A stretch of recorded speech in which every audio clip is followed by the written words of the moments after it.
Hoje vamos falar sobre a fé, especificamente sobre o contexto das Escrituras, ou conhecido para nós como Bíblia.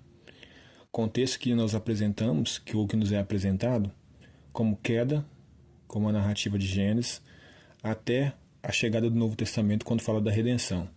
Então, da queda à redenção será o assunto o tema do nosso bate-papo, que mostra como o homem se afastou de Deus e como Deus planejou e fez um plano perfeito para que pudesse reconciliar o homem com si próprio, por intermédio de uma nova aliança baseada em Cristo Jesus.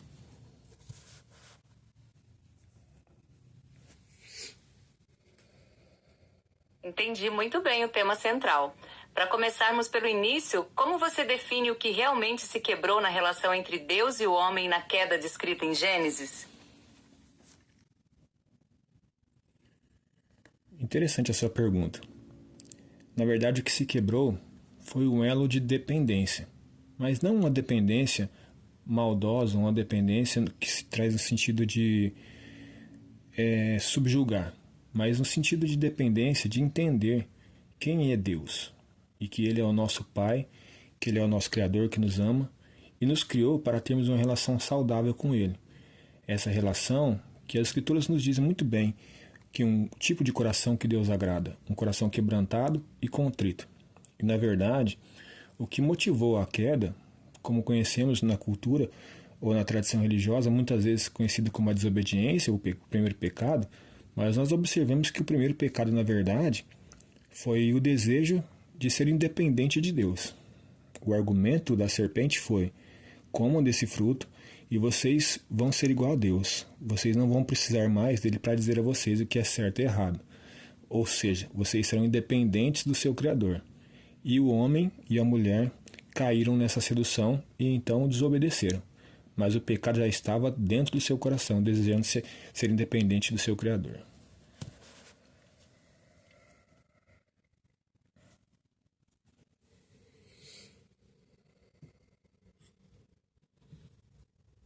Essa distinção é muito clara. A desobediência foi apenas o ato que apareceu por fora, mas a raiz foi mesmo a recusa de viver como filhos que dependem do Pai.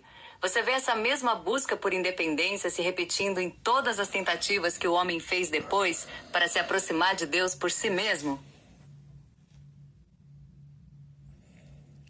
Eu vejo em alguns casos até uma boa intenção, mas uma fragilidade na tentativa humana, como aconteceu em Enos, ou com Enos, em Gênesis capítulo 4, versículo 26.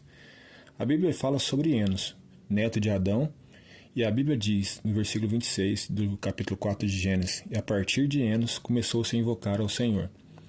Ou seja, certamente Enos ouvia o seu avô Adão e sua avó contando da comunhão que eles tinham com o Criador. Ele entendeu o quanto seria bom se voltar para Deus, voltar à relação com o Senhor, e por isso começou a invocar ao Senhor. Mas a fragilidade humana se mostrou pela história. O invocar ao Senhor não foi suficiente, porque nós vemos pela história que ainda o homem continuou pecando, desagradando o coração de Deus, mas eu louvo a Deus porque Deus tinha um plano perfeito e decretado desde a eternidade a respeito desse processo.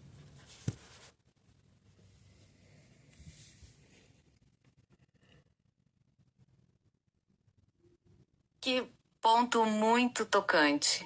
Houve um desejo verdadeiro de voltar, mas o próprio coração ainda não tinha força para mudar de dentro para fora. Como você vê a seguir, o que a lei e os sacrifícios instituídos depois vieram acrescentar nesse caminho?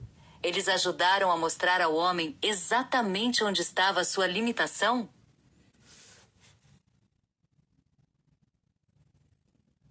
Acredito que Deus viu a limitação do coração homem e também o seu desejo de se reconciliar com ele. Mas, como disse, havia um projeto para que fôssemos reconciliados com Deus. Deus sabia da limitação humana, por isso a Bíblia diz que o Cordeiro de Deus foi morto antes da fundação do mundo. Ouvimos muitos homens nas Escrituras, no Antigo Testamento, que deram um bom testemunho de uma relação com o Senhor. Por exemplo, nós temos talvez o mais citado a respeito de fé, o pai Abraão, mas temos também Elias, que não conheceu a morte. Temos também um bom exemplo de Enoque, que andou com Deus. Temos o exemplo de Samuel, mas a Bíblia diz que esses homens também não foram salvos por suas obras, e sim pela sua fé. Então, certamente, o desejo de Deus é que pela fé, e essa fé em Deus, assim como foi com Abraão, a Bíblia diz que as obras de Abraão não foram imputadas a eles por justiça, porque nenhuma obra, assim como diz o profeta Isaías, nossas obras de justiça não passam de trapos de imundícia.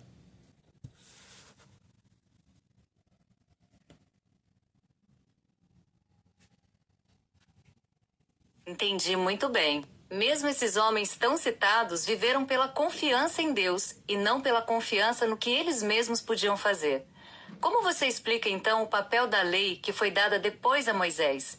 Ela serviu para deixar ainda mais clara a nossa necessidade de algo que não podemos produzir sozinhos?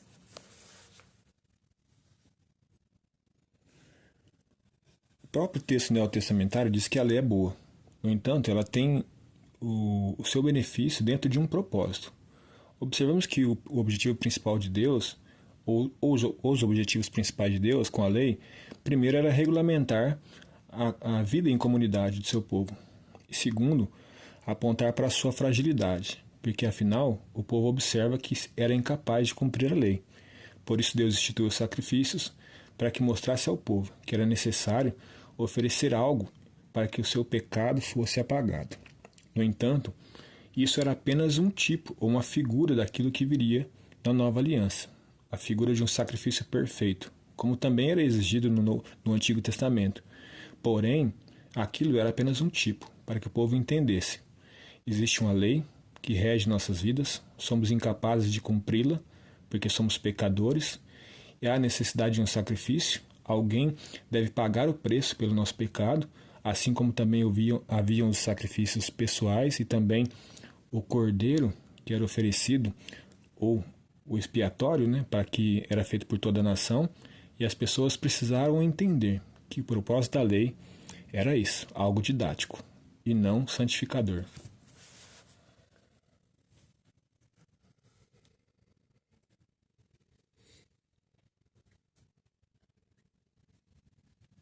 Fica muito claro esse propósito. A lei funcionava como um espelho que mostrava falha, mas não tinha força para consertar.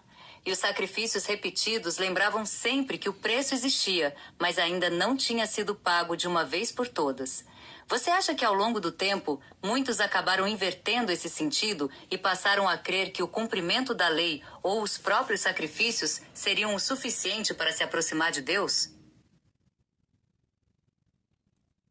Infelizmente e certamente isso aconteceu. Afinal, a cultura farisaica demonstrava isso. Tentavam se justificar pelas suas próprias obras. A gente observa, por exemplo, na parábola do fariseu e do publicano, que o fariseu apresentou muitas obras diante de Deus e obediência à lei no sentido limitado, ou seja, em alguns aspectos, e até mesmo feito com excelência. Ele apresentou ali alguns argumentos, no entanto, a Bíblia diz que o publicano foi justificado, ainda que não tivesse nada, nenhuma obra para apresentar a Deus em sua oração. Na verdade, aprendemos que o que aconteceu, entrando no aspecto propriamente prático da religião, ou seja, do termo religar, o homem transformou aquilo que era didático, ou regimentar para a sua vida civil, em algo para que pudesse trocar com Deus, ou barganhar com Deus. Afinal, infelizmente, parece-me que esse é o princípio da religião. Eu ofereço um sacrifício a Deus para aplacar a ira dele, para que ele não me amaldiçoe ou para que ele me abençoe.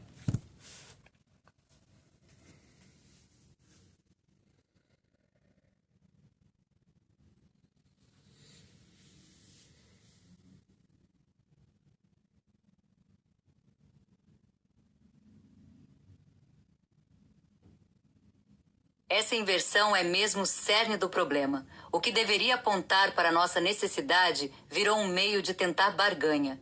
Você vê essa mentalidade de troca permanecendo também nas formas de religião que existem até hoje, fora da visão bíblica? Sim, a história nos mostra isso.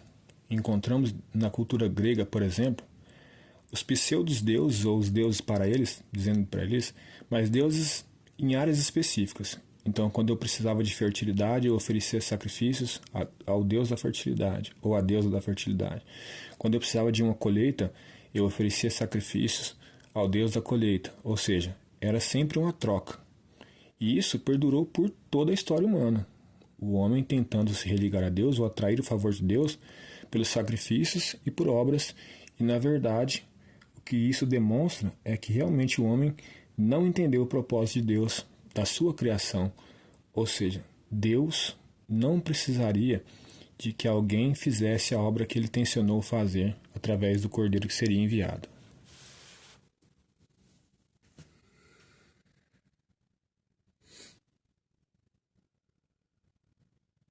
Faz todo sentido. Essa lógica de barganha surge quando não entendemos quem é Deus nem quem somos nós diante dele. Como você vê então a diferença radical que chega com a nova aliança, quando finalmente aparece o sacrifício que não é fruto de esforço humano nem de troca? Algumas diferenças são muito importantes que temos que abordar. A primeira é que, como você bem disse, os sacrifícios do Antigo Testamento eram repetidos por quê? Porque as pessoas faziam o sacrifício, mas voltavam a repetir os seus próprios pecados de estimação. Alguns deles chegaram a desagradar o coração de Deus ainda para o seu próprio povo. Deus muitas vezes diz que o povo estava cumprindo rituais, cumprindo regras, mas o coração estava distante de Deus. Vemos em Oséias, por exemplo, ainda que um profeta da antiga aliança, Deus dizendo que ele não queria sacrifício nem holocausto, mas preferia amor e conhecimento de Deus.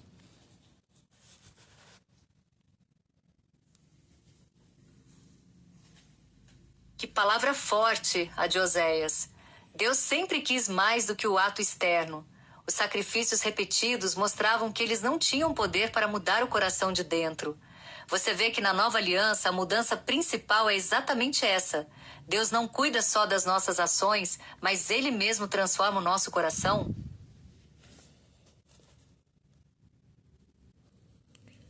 Certamente. Essa didática da lei mesmo, ela deveria ser mais observada.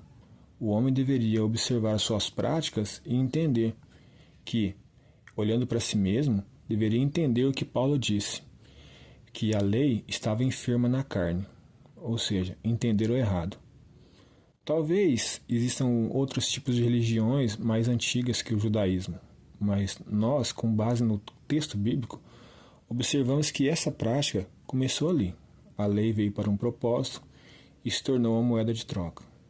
Isso fez com que o homem cada vez mais se afastasse daquilo que é o propósito de Deus. O segundo aspecto da diferença entre a antiga e a nova aliança é que a nova aliança é uma aliança perfeita, uma aliança que é firmada naquilo que Deus faz e não naquilo como faz. Observe que nós somos falhos.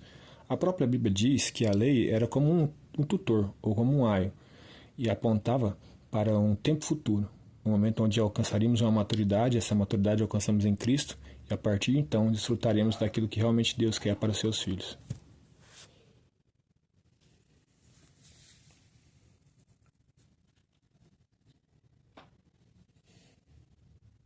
Fica muito claro, a primeira aliança dependia da nossa fidelidade, que é frágil, e a nova aliança se apoia na fidelidade perfeita de Deus. Como você explica que essa mudança de base é o que realmente acaba com a ideia de barganha e nos devolve a confiança de filhos?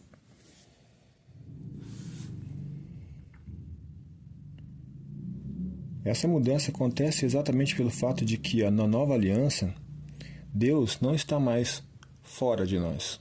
Deus não está num templo, Deus não está num monte, mas Deus está agora dentro do seu povo. Ele habita em nós. Mas eu gostaria que você também me dissesse como você enxerga realmente a ação dos homens no tempo da antiga aliança e essa tentativa deles tentarem se reconciliar com Deus, com sacrifícios, até mesmo com sacrifícios que eram louváveis. Por exemplo, o que Davi fez, o homem dedicou a sua vida ao Senhor, mas no final ele descobriu, assim como também seu filho Salomão, que eram incapazes de produzir para si mesmo salvação, a não ser pela fé em Deus.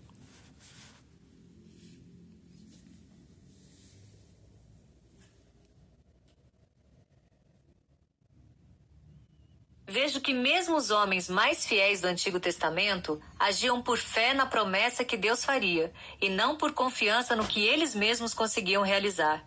Davi e Salomão entenderam que os sacrifícios eram apenas sinais, mas que o coração verdadeiro vinha do próprio Senhor. Eles não tinham uma obra concluída diante dos olhos, mas confiavam que Deus cumpriria o que havia prometido.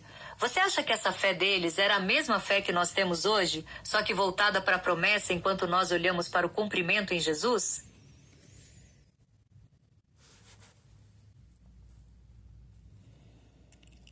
Acredito que alguns homens, uma ressalva aqui de Salomão, que ainda que no final da sua vida deixou bons conselhos, mas a sua vida prática estava um pouco distorcida. Eu até citei Salomão. Davi é um exemplo um pouco mais saudável de se falar, mas entanto Salomão eu tenho minhas críticas a respeito disso. E alguns homens, como eu disse, tiveram uma fé, sim, mas talvez com uma diferença crucial. Eles não tinham a luz que nós temos, a luz que João disse que veio ao mundo, mas o mundo o rejeitou.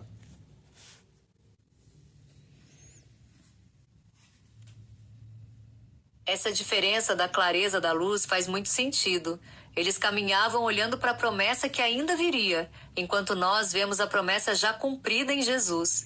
Você acha que mesmo com menos clareza, o cerne da salvação sempre foi o mesmo? Receber de Deus e não conquistar por si mesmo?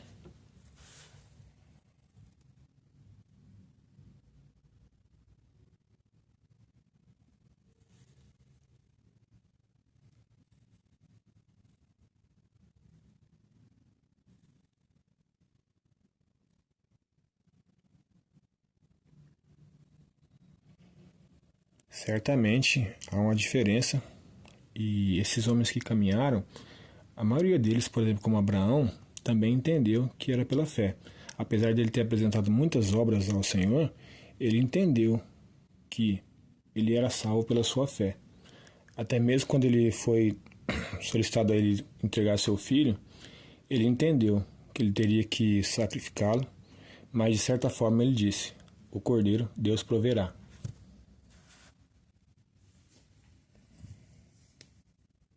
Isso mesmo. Abraão recebeu a justiça por crer em Deus e não por ter feito algo que merecesse.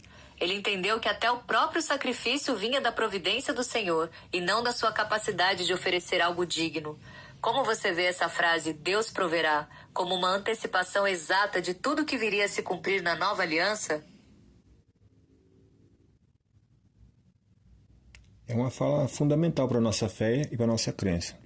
No entanto, parece-me que, olhando para a história humana, já que já estamos falando aqui de 2000 anos após a vinda de Cristo, ou após essa luz que veio ao mundo, e João diz que o mundo rejeitou, depois de tanto tempo, nós observamos que pela história o homem continua tentando se justificar pelas suas próprias obras, ou tentar atrair o favor de Deus, ou aplacar a ira de Deus com seus próprios sacrifícios. Isso demonstra que, infelizmente, tantos anos depois, muitos ainda não entenderam o plano e o propósito principal de Deus, que foi manifesto em Jesus.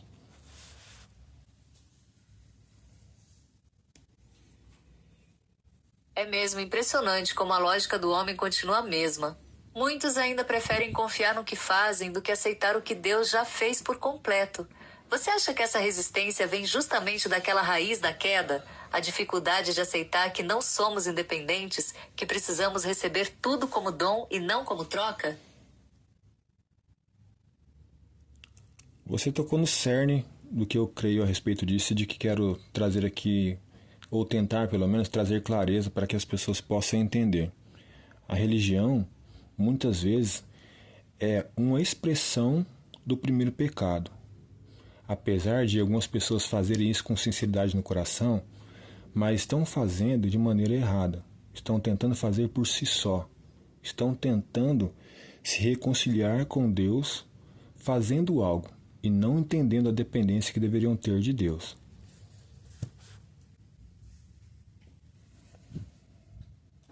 Faz todo sentido.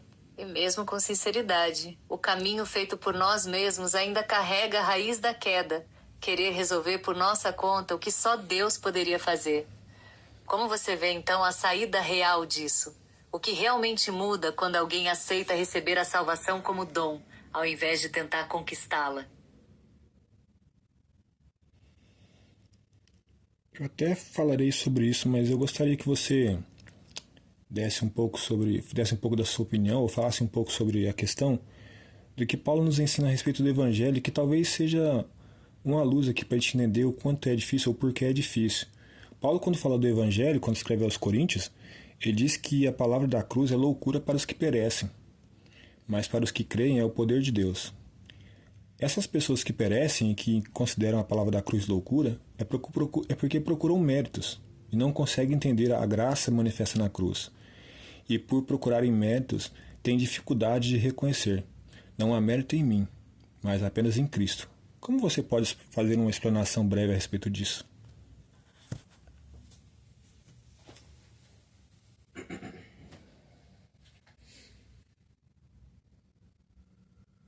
Paulo explica isso de forma muito clara. A lógica humana sempre busca algo que possamos apresentar, algo que prove que valemos a pena. Queremos ter méritos, queremos mostrar o que fazemos para receber algo em troca. Mas a mensagem da cruz inverte tudo. Ela diz que não temos mérito nenhum. Diz que o preço já foi pago por outro, que a salvação vem como dom gratuito e não como recompensa por obras.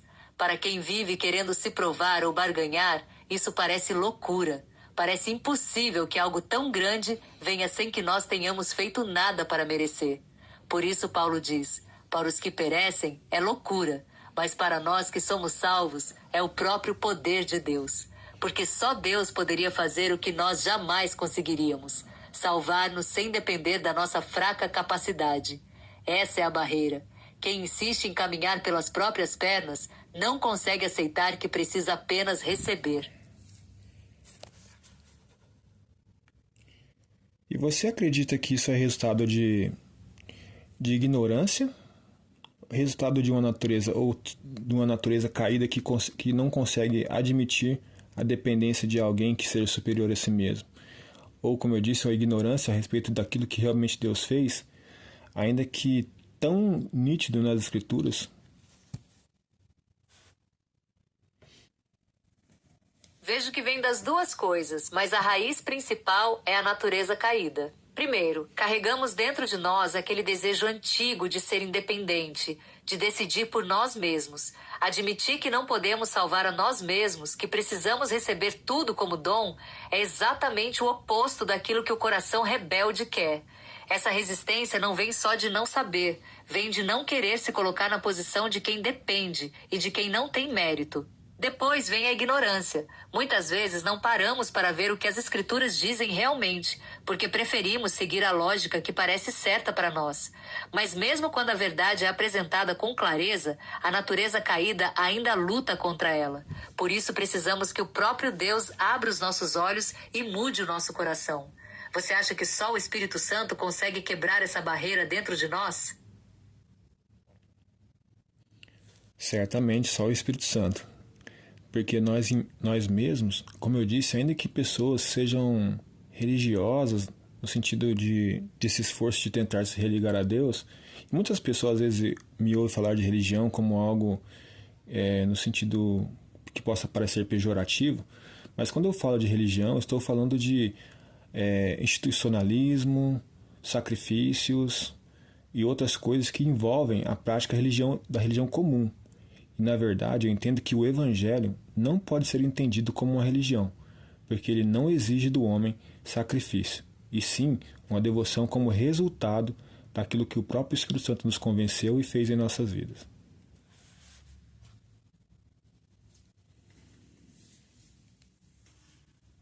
Essa distinção é muito importante. A religião começa no nosso esforço para chegar até Deus, mas o Evangelho começa no que Deus já fez para chegar até nós. Na religião, nós oferecemos coisas a Deus, esperando que Ele aceite. No Evangelho, nós recebemos primeiro tudo o que Ele nos deu, e só depois amamos e obedecemos como resposta. Por isso não é uma troca, é uma graça que gera gratidão. Você acha que por isso a devoção verdadeira é diferente da obrigação religiosa? Ela nasce de um coração que já foi amado e salvo, e não de quem tenta comprar o amor de Deus? Com certeza. Paulo, quando chega em Atenas, ele fala um pouco sobre isso. Ele diz que observou que existiam ali muitos altares, porém existia também um altar a Deus desconhecido. Ele usou aquela inscrição para poder falar do Deus Todo-Poderoso. Mas falando aos gregos, e fazendo também uma comparação com o texto de Paulo ainda, quando ele fala que os gregos querem conhecimento, ou seja, valorizavam o conhecimento ou tentavam até se vangloriar através do conhecimento que adquiriam. E os judeus buscam poder. Mas o Senhor nos escolheu salvar pela loucura da pregação do Evangelho.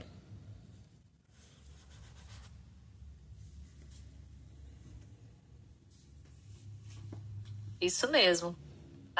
Os gregos confiavam na sabedoria humana, os judeus procuravam sinais de poder que eles mesmos esperavam alcançar. Ambos queriam algo que pudessem reconhecer como mérito ou prova vindos de si mesmos. Mas Deus escolheu justamente o que parece fraco e simples para confundir tudo isso. A mensagem da cruz não se encaixa na lógica de quem quer mostrar o que sabe ou o que consegue fazer. Ela se dirige apenas a quem aceita receber o que não merece. Você acha que esse altar ao Deus desconhecido era como uma confissão silenciosa de que todo o esforço humano ainda deixava um vazio que só ele poderia preencher? Infelizmente não acredito nisso. Eu acredito que o altar ao Deus desconhecido, como eu já vi alguns teólogos dizendo, era que aquele povo era tão religioso e tinham tanto temor dos deuses, né, ou de algum deus, que eles pensavam que se algum deus se manifestasse e não tivesse um altar para ele, eles poderiam usar aquele altar a Deus desconhecido como argumento. Não, esse aqui nós não te conhecíamos, mas existe um altar aqui para você. Então eu acredito que infelizmente seja isso. Há uma tentativa naquela narrativa de tentar agradar todos os deuses, ainda que se existisse algum que eles não conheciam. E na verdade, gostaria de uma reflexão sua a respeito de como essa questão da busca pelo poder e da busca pelo conhecimento se aplica nas religiões modernas. Existem religiões, e talvez até mesmo algumas linhas cristãs, que exaltam o conhecimento, se dedicam exageradamente, talvez, de algum sentido, ao conhecimento, enquanto outras linhas, também evangélicas, buscam incessantemente a manifestação do poder. Isso também se percebe em outras culturas e outras religiões. Você acha que é com base nesse mesmo desejo pecaminoso de inventar ou de criar uma religião que pudesse se aproximar de Deus, que motiva ainda as religiões modernas?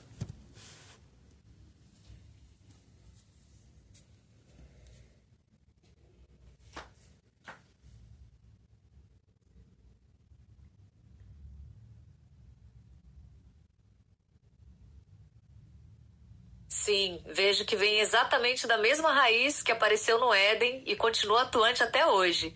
Quando alguém exalta o conhecimento acima de tudo, acaba crendo que basta saber o suficiente para se aproximar de Deus ou até se tornar como Ele. Isso repete a tentação da serpente. Vocês serão como Deus, conhecendo o bem e o mal. Muitas vezes se valoriza uma sabedoria própria, regras ou ensinos especiais, como se isso fosse mérito suficiente. Já a busca pelo poder segue a mesma linha. Querer ter controle, sinais ou manifestações que provem que estamos certos ou que conseguimos chegar até Deus. É ainda a recusa de aceitar a nossa condição de dependência, preferindo mostrar o que nós mesmos conseguimos fazer. Isso aparece tanto em religiões fora da Bíblia, quanto em algumas correntes que se dizem cristãs. Em todos esses casos, o centro acaba sendo o nosso esforço, a nossa sabedoria ou a nossa força, e não o que Cristo já fez por nós. No fundo, é sempre a mesma tentativa de construir um caminho próprio, ao invés de aceitar o caminho que Deus preparou. Você acha que essa mentalidade também acaba afastando as pessoas da simplicidade da fé, que é receber como filhos? Certamente afasta dessa simplicidade da pureza do Evangelho. Porque, como eu disse, observamos ainda que esse princípio implantado no coração ou manifesto no coração humano pela astúcia do inimigo, da serpente, ainda prevalece. Se nós entendêssemos o quão maravilhoso é sabermos que Deus nos mostra na antiga aliança o quanto somos falhos, e mesmo assim Ele escolheu nos amar oferecer um sacrifício perfeito. Porque, como a Bíblia diz, Romanos 5,8, Deus prova o seu amor por nós, tendo Cristo morrido por nós, enquanto éramos ainda pecadores. Ou seja, Deus nos escolheu, nos salvou, enquanto éramos ainda pecadores, por causa da sua graça.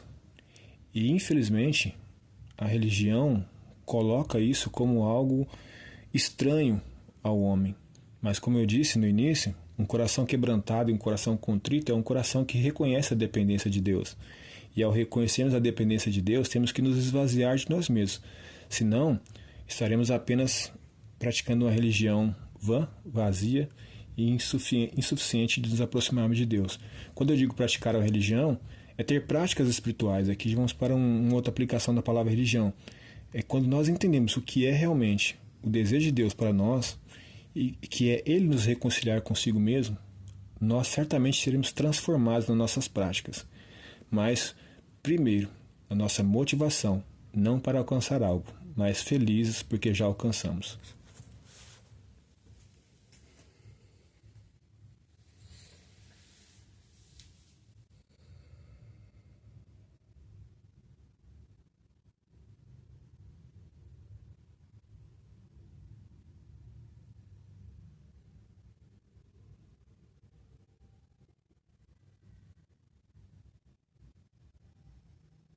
Isso é o cerne de tudo. E a religião começa com o que eu faço para chegar até Deus, mas a verdadeira fé começa com o que Deus já fez para chegar até mim. Quando aceitamos que Ele nos amou e salvou enquanto éramos ainda pecadores, não temos mais nada para barganhar nem nada para provar. A mudança de vida e as práticas espirituais deixam de ser tentativas de comprar o favor dele e passam a ser respostas de gratidão. Não fazemos mais para merecer, fazemos porque já somos amados e queremos ser parecidos com ele. E só quem se esvazia de si mesmo consegue viver assim. Porque quem ainda quer se mostrar capaz ainda não entendeu o tamanho da graça. Você acha que essa mudança de motivação é o que realmente marca a passagem da queda para a redenção no coração de cada pessoa? Sim, a mudança de motivação por causa da compreensão exata daquilo que é o Evangelho e deixando de viver aquilo que a religião ou a tentativa de se religar a Deus promove na vida humana. A grande preocupação e minha motivação em produzir conteúdo como esse é porque sei que existem pessoas que estão sinceras tentando se aproximar de Deus. A palavra diz que Deus organizou o mundo de tal forma para que as pessoas, de alguma forma, ainda que tateando, pudessem encontrá-lo. Então existem pessoas que estão tateando por aí, estão tateando no escuro da religião, mas o Evangelho é a luz. O Evangelho é aquilo que aponta para o verdadeiro propósito de Deus e o meio pelo qual Ele deseja nos salvar. Paulo, quando fala da lei, em Romanos 8, ele diz, como eu disse, que a lei estava enferma na carne. Ele antes disso disse, mas Deus fez em Jesus o que era impossível à lei.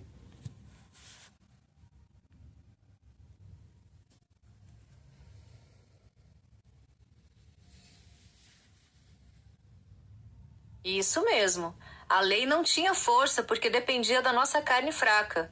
Mas Deus fez o que nós não conseguimos. Enviou seu próprio Filho, em carne igual à nossa, para pagar o preço do pecado e cumprir o que a lei pedia. Assim, quem antes só podia ver a sua falha, agora vê a salvação pronta. Quem tateava no escuro, encontra a luz que não vem do seu esforço, mas vem de Cristo. Essa é a boa notícia que você quer levar. Não precisamos mais tentar sozinhos. Deus já fez tudo o que era impossível para nós. Gostaria de fechar com alguma palavra final sobre o que significa viver essa redenção no dia a dia? Não sei se será a palavra final, mas eu acredito que a gente precisa entender é que muitas vezes o que Paulo fala e o que Tiago fala a respeito das obras parecem um paradoxo, mas são ensinamentos distintos, mas que apontam para uma verdade sincera e real do Evangelho.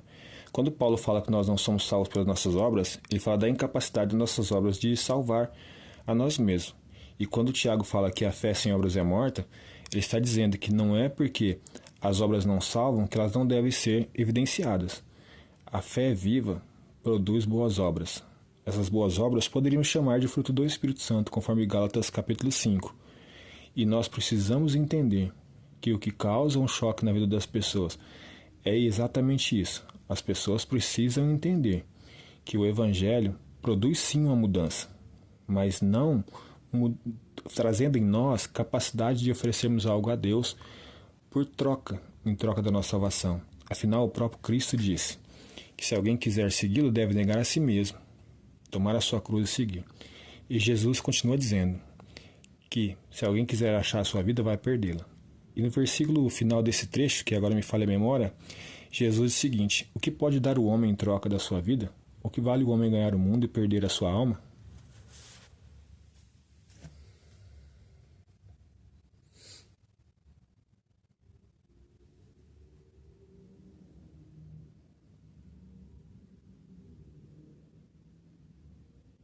Fica muito claro esse equilíbrio. Não há contradição entre Paulo e Tiago. As obras não são o preço que pagamos para ser salvos. São a prova que a salvação já operou em nós. Não fazemos mais para ganhar a vida, mas renunciamos a nós mesmos porque já recebemos a vida eterna como dom. De fato, não há nada neste mundo que valha mais do que a nossa alma, e não há nada que possamos dar em troca dela, a não ser receber o que Cristo nos conquistou. Que essa mensagem chegue aos corações que ainda tateiam no escuro, e que muitos encontrem na graça de Deus a verdadeira liberdade e paz.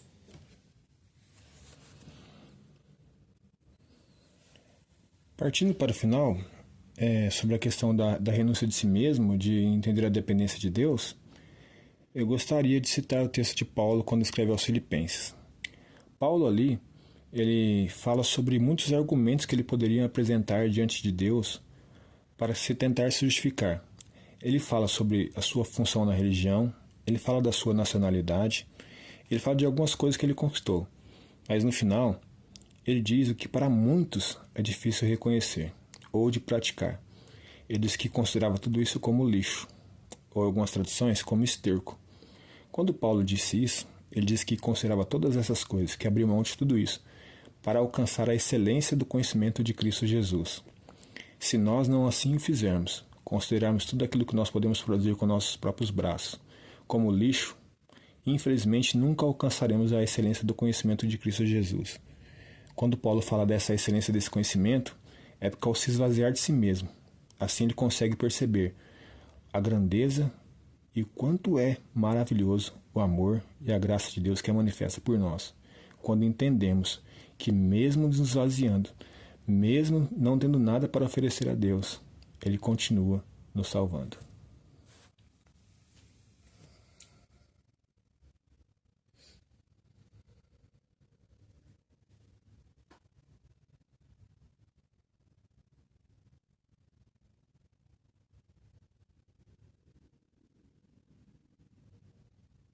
Isso é o coração mais profundo da sua mensagem.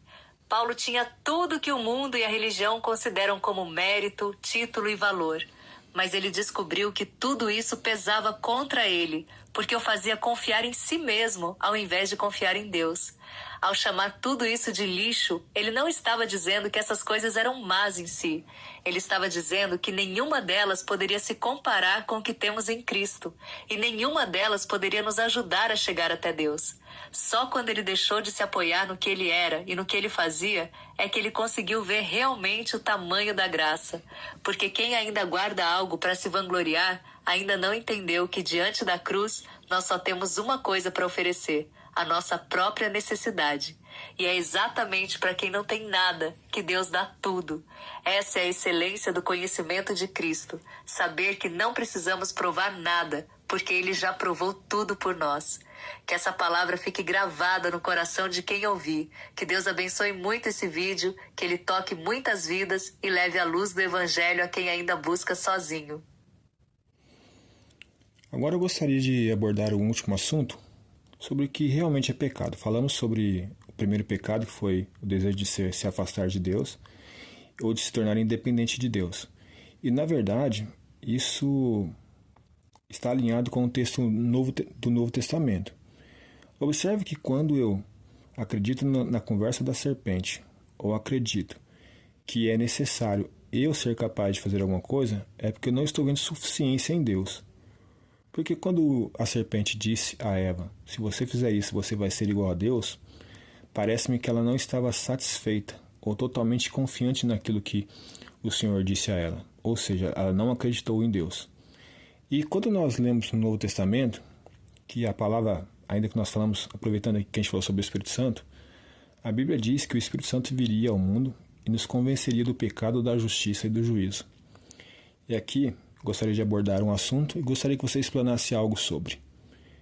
Quando fala sobre convencer do pecado, o autor continua dizendo e diz: do pecado, porque não creram em mim. Você acha que todo pecado ou todas as ações pecaminosas têm fonte nisso, em não crer em Deus?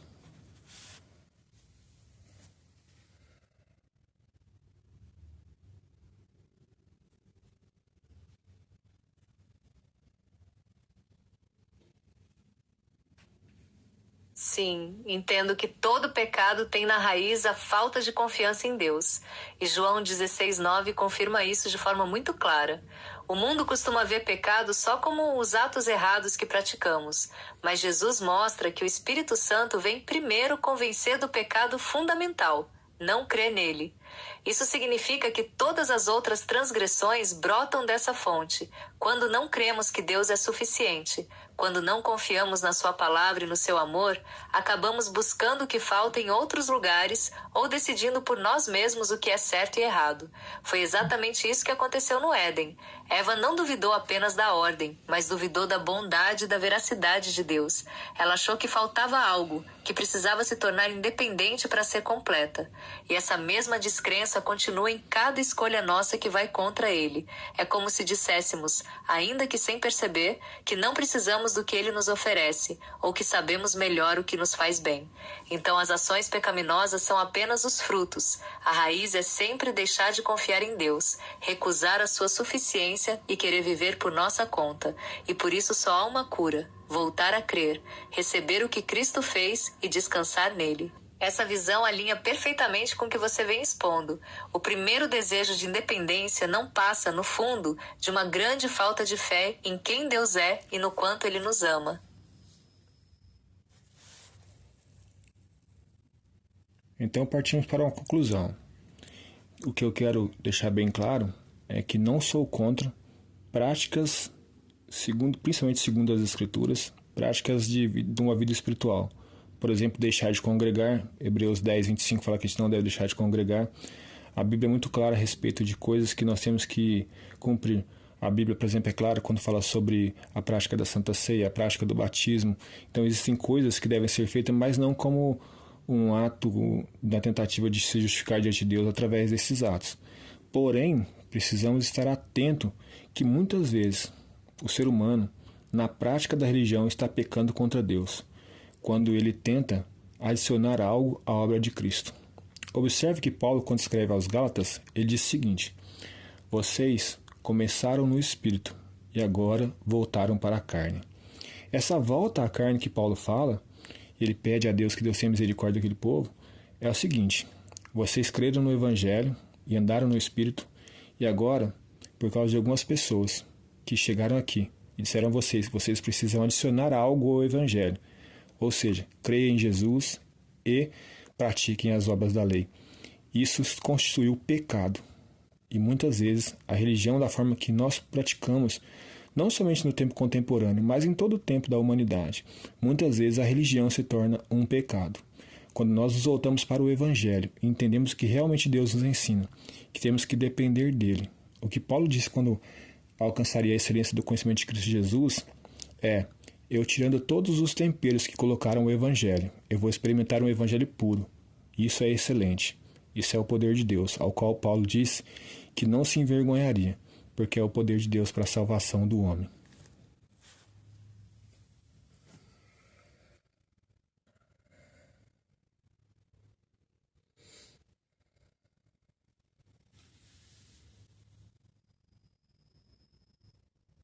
Isso resume com toda clareza e precisão o cerne da verdade bíblica. Não há nenhum problema em obedecer ao que Deus ordena, como congregar, celebrar a ceia ou se batizar.